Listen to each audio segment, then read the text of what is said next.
Receptive language और understanding develop हो गई है, ये कैसे पता चलेगा?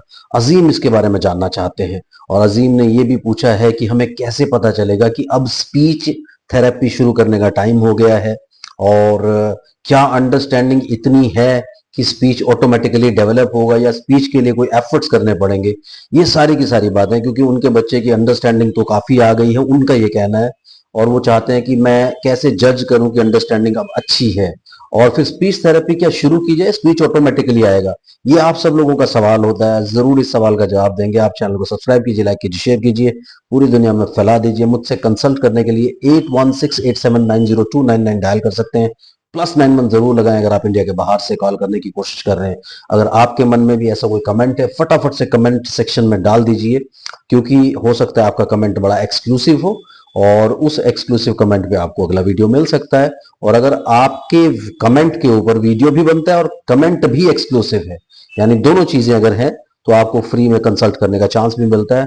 टॉपिक आपको पता चल गया कि अंडरस्टैंडिंग डेवलप हो गई है, ये कैसे पता चले, और स्पीच थेरेपी करनी है कि नहीं करनी, या स्पीच खुद से डेवलप होगा, इसके ऊपर बात करने वाले हैं। अगर टॉपिक आपको पसंद आ रहा है, फटाफट से वीडियो को लाइक कर दीजिए, क्योंकि कई बार वीडियो को देखते देखते आप मशगूल हो जाते हैं और लाइक करना भूल जाते हैं। कोई बात नहीं, चलिए लाइक कीजिए, आगे बढ़ते हैं। अंडरस्टैंडिंग कैसे आपको पता चलेगा कि डेवलप हो गई है?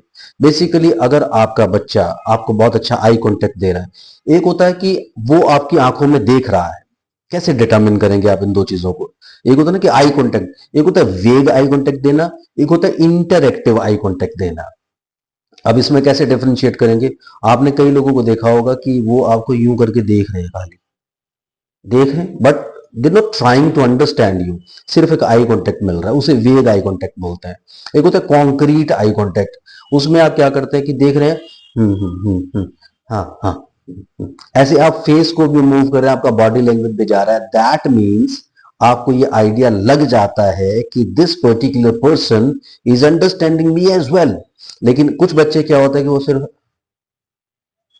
ब्लैंक नील, जैसे वो किस जीरो जीरो स्पेस में देखने की कोशिश कर रहे हैं या यूनिवर्स में देखने की कोशिश कर रहे हैं। वो आई कांटेक्ट तो आपको दे देते हैं, लेकिन वो बाकी सेंसेस को रिलेट और कोरिलेट करने की कोशिश नहीं करते। उसमें क्या है कि जैसे वो स्क्रीन की तरफ देख रहे हैं, तो यूं करके देख रहे हैं, इधर से आप बोलने की कोशिश करें, बीच में आपकी तरफ वो यूं करके देख लेंगे, but they are not bothered to understand you. इसलिए आप इस चीज को थोड़ा सा ध्यान से डिटरमिन करने की कोशिश करें कि क्या ये कॉन्क्रीट आई कांटेक्ट है, क्योंकि कॉन्क्रीट आई कांटेक्ट का आपको पता चलता है, उसमें वो अपनी दूसरी सेंसेस को भी यूज करने की कोशिश करते हैं। तो सबसे पहले तो आपको आई कांटेक्ट से जजमेंट करना है कि क्या अंडरस्टैंडिंग आपके बच्चे की आगे, क्योंकि वो जो अंडरस्टैंड करने की कोशिश कर रहा है उसको आप कह सकते हैं कि अंडरस्टैंडिंग आई है। दूसरे, वो सिंपल कमांड आपकी फॉलो करना शुरू कर देंगे कि आप इसको यहां रखाओ, इसको वहां रखाओ, इसको ले आओ, उसको वो कर रहे हो, अपनी सॉक्स पहन लो, अपने शूज पहन लो, अपनी शर्ट पहन लो, अपनी शर्ट निकाल करके ले आओ, ये रेड कलर का सामान मुझे दे दो, ग्रीन कलर का सामान मुझे दे दो।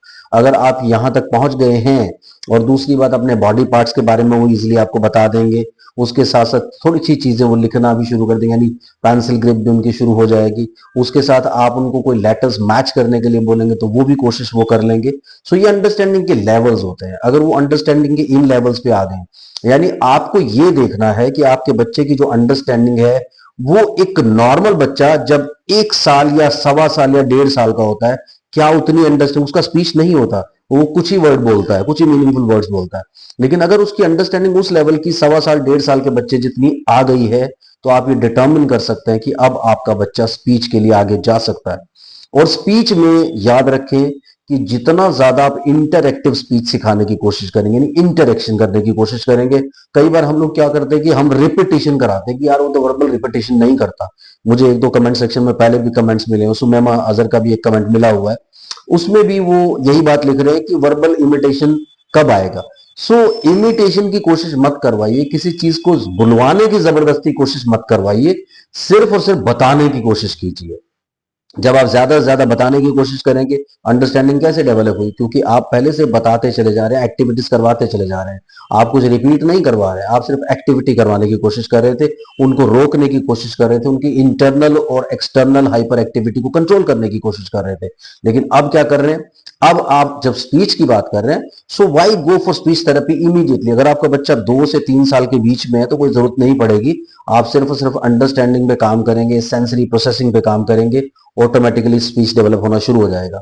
लेकिन बच्चा अगर लेट हो गया, 3 साल, 3.5 साल, पौने 4 साल, 4 साल, 4.5 साल, 5 साल, 6 साल, then you need speech therapy. Speech therapy आपको 3 साल के बाद तो हर हाल में शुरू कर देनी चाहिए साथ साथ, ताकि स्पीच थेरेपिस्ट का एडवाइस आपको साथ साथ मिलता रहे, क्योंकि वो आपको गाइड करेंगे अब टाइम टू टाइम आपको कौन कौन सी चीजें करनी है।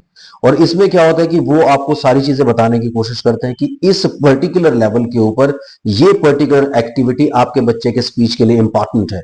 तो वो सारी एक्टिविटीज आपको पूरे गौर से, पूरे ध्यान से आपको करना पड़ेगी।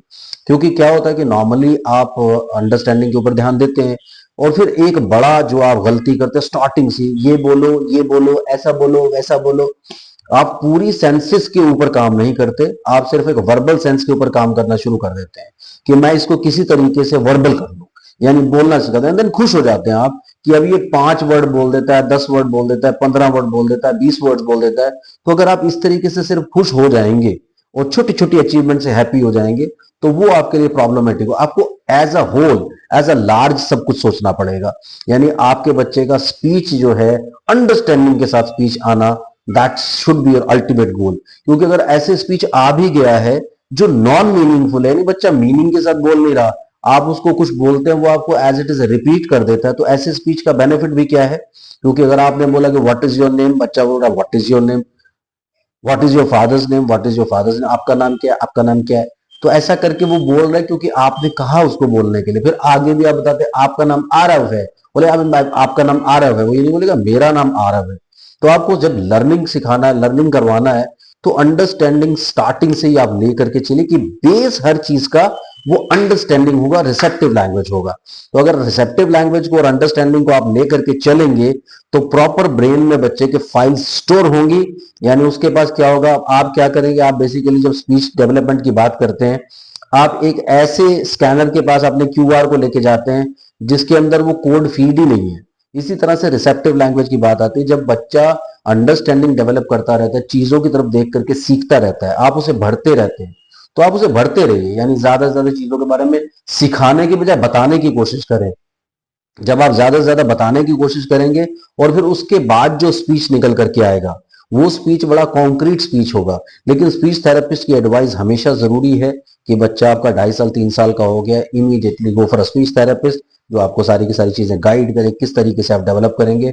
अगर आप हर प्रोफेशनल की वैल्यू नहीं समझेंगे और ऐसे ही वेग ट्राइज अपने आप बैठ करके करते रहेंगे, क्योंकि बहुत सारे पेरेंट्स कहते हैं जी यूट्यूब से देख करके एक्टिविटीज करता हूँ या करती हूँ और जी बच्चा इंप्रूव डेफिनेटली होगा, लेकिन एक लेवल के बाद आप ब्लॉक हो जाओगे। आपको एक गाइड की जरूरत, एक मेंटोर की जरूरत हमेशा रहती है। इसलिए रिसेप्टिव लैंग्वेज को जज करें। जब आपके बच्चे की रिसेप्टिव लैंग्वेज आ गई है, तो स्पीच के ऊपर काम करना सिस्टमैटिकली शुरू करें ऐसे। I hope you got your answer. अगर आपका भी कोई कमेंट है जरूर कमेंट सेक्शन में डालिए। Thank you very much, bye bye.